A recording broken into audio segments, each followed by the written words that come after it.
Okay. I swear. I I miss think it's so back up. much stuff.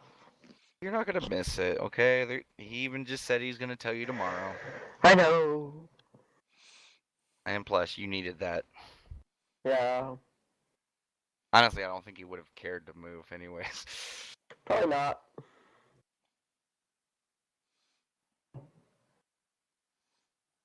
Are we all good to go? He's checking. Yeah, Nat tries to get comfortable. No, I meant that out of character, not in character moves. Yeah.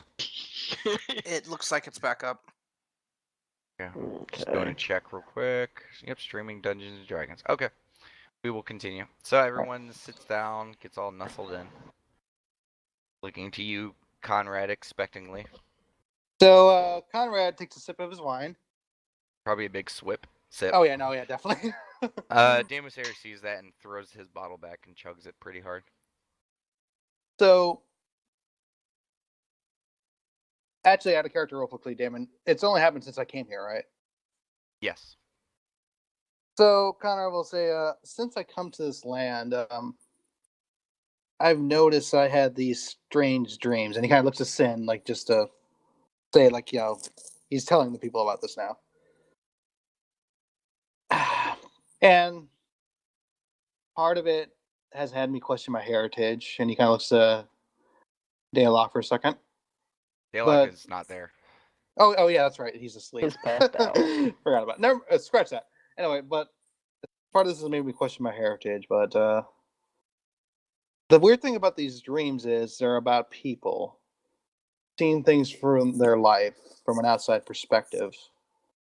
I'm never able to get a clear picture of the dreams, but I've noticed that some of the details lined up with some of our party. Some of you, Conrad says, and he looks to the group. Damasari is sitting there like he's a little kid at story time, and he's just like both hands together at the palms, like just with his head resting in it, just staring at you.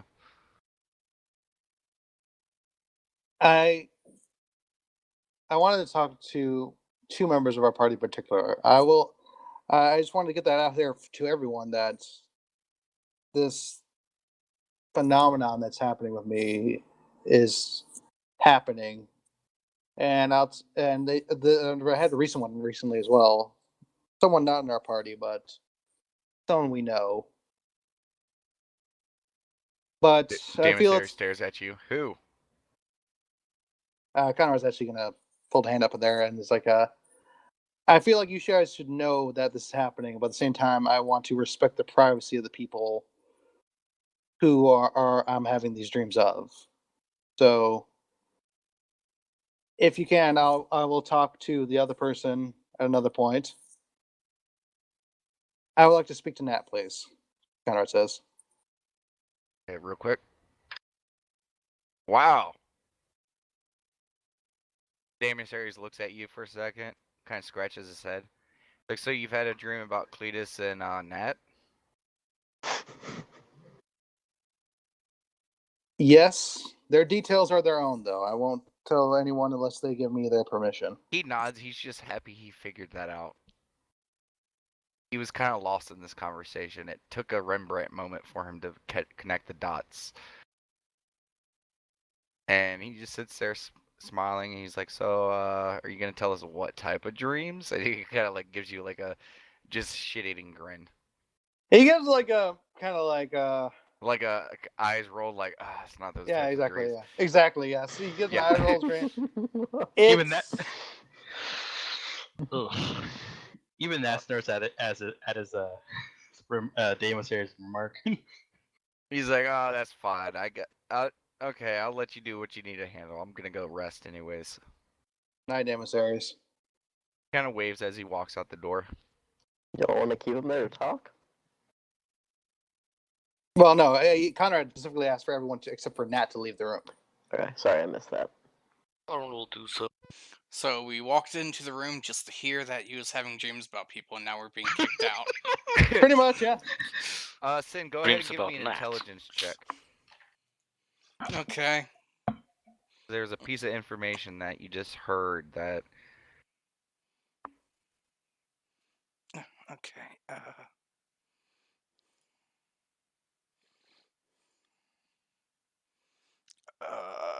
Intelligence, right there. Okay. Now knowing that he has not had these dreams since he went to Elois, think about it and you ponder for a second.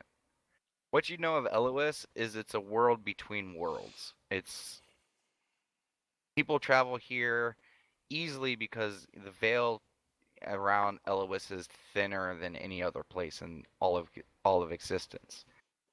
Because it has that type of, like kind of notion surrounding it that it's a place that connects easily. You get the sense that he's probably only now having these dreams because the veil is here so thin. So he's probably able able to connect to the dream place. Yeah, he's able to enter the dream plane a little easier here. I mentioned yep. that as I leave. Conrad kind of acknowledges that. Yeah. But he's focused on that at this moment. Okay. Corin, what are you doing? Yeah, Corin leaves. What are you doing after you leave? If anything's going on this third floor. You go up there and there is one door open, but no one's sitting outside. Okay, so Corin will assume it's too late and get to bed. Well, I mean, one door's open. You can always check to see who's in it. Which door? I mean, you would kind of recognize this door belonging to Pain. Corin will quickly, stealthily peek his head in. If there's anyone in there. Wait, what was that? It broke up. Corin will stealthily poke his head in to see who's in there. You poke your head over and you see Pain is sitting there, relaxing, looking at something. Yeah, not something he cares about. Really. Okay.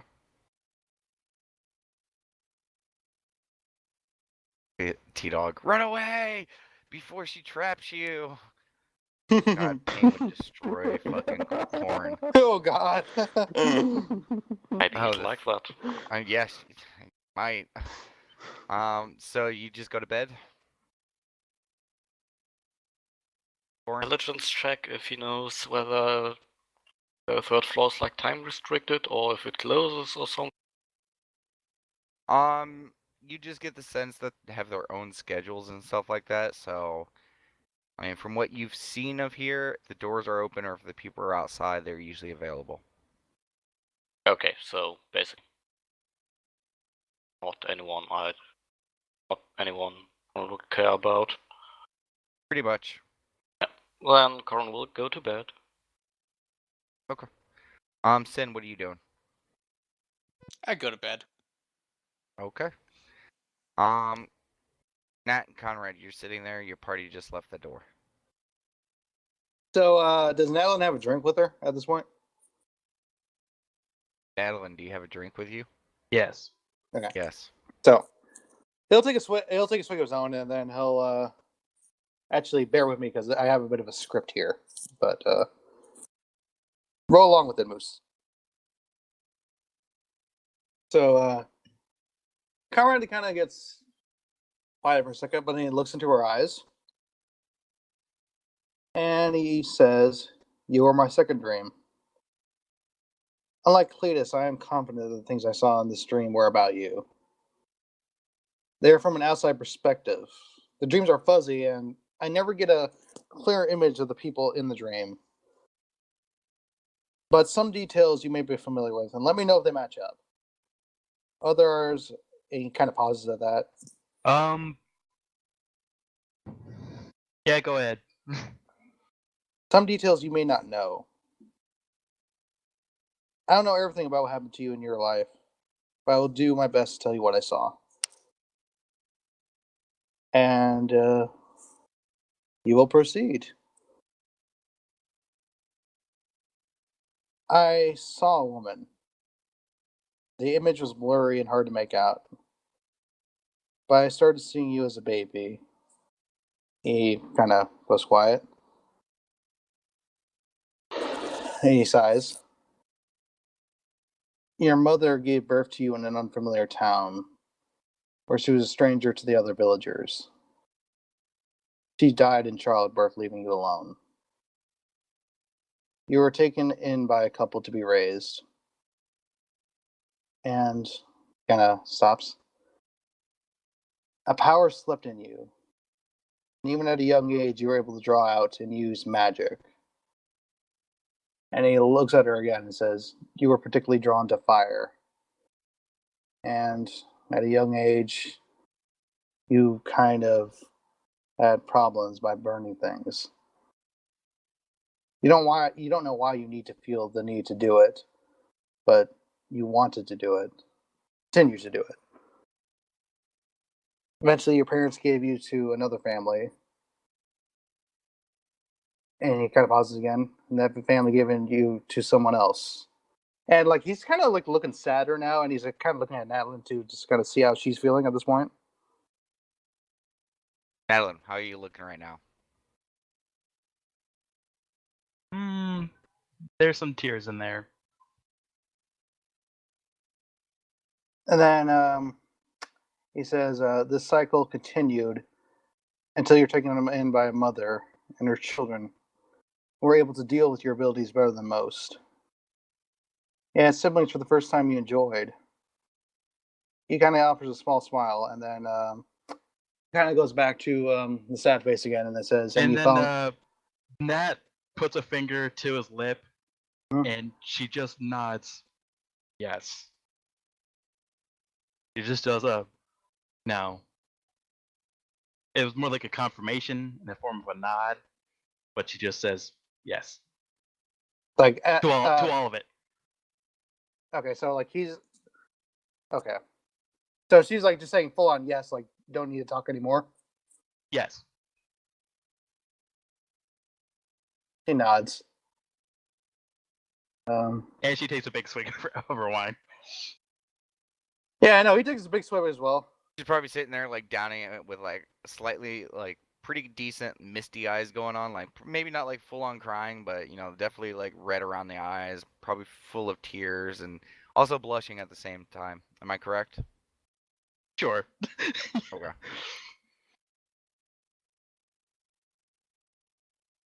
Yeah, so Nat says, was that all you needed? I just felt like you should know, Conrad said. Would you mind keeping it quiet to the others? Of course, like I said, what I saw and what you experienced, he kind of looks to her again like, this is your secret. I will do whatever you ask of me. I appreciate that. She's cheering up a bit. Gives some smile. Chugs more of her wine down. And like kind of like Connor has like kind of like a slight like like kind of like before it becomes a tear, he kind of wipes it away and like I can definitely use more drinks of this. You want to go back? I need to go take care of something. You go on without me. Well, this is my room. You mind? Yeah. She's like, yes, of course. Like, can you go on without me? Like, just like leave a. Sorry. That's not derped. They'll call out not derped. It's canon. Yeah, he opens the door. She makes her exit. Yeah, so he leaves her out of his room and locks it. Then he'll go back downstairs. Okay. Again, the rooms don't lock from the outside. Yeah, he'll go back to the bar basically. Okay. Nat, where are you going? Her room. Okay. I'll take care of Conrad real quick. Conrad, you go downstairs and the bar is starting to wind down at this point. All you see is Felden and Trey down there. So it's like pretty much like closed. I mean, it stays open. It's just there's really not a lot of patrons right now. It's getting towards like 10, 11 at night. All right, Kyra will just go back to his room. Okay. Make your way back to your room. You fall asleep. Yeah, well, he'll finish his first bottle of wine first and save the other. Okay. Nat, what would you like? He is gonna write a letter. Okay. And you do so. You write a letter. This glorious letter. Written in common. The Letter A. The Yoshi is the. There's paper in the rooms.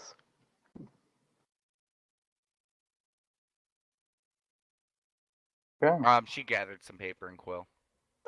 Suspension of disbelief. How does Nat have paper and it's not on fire? Very fire resistant paper. No. It's a special need paper, so this paper is excluded from other habits. But we are going to end the session right there as you guys all, drift away to sleep. Okay. So go ahead and end the stream, Sin.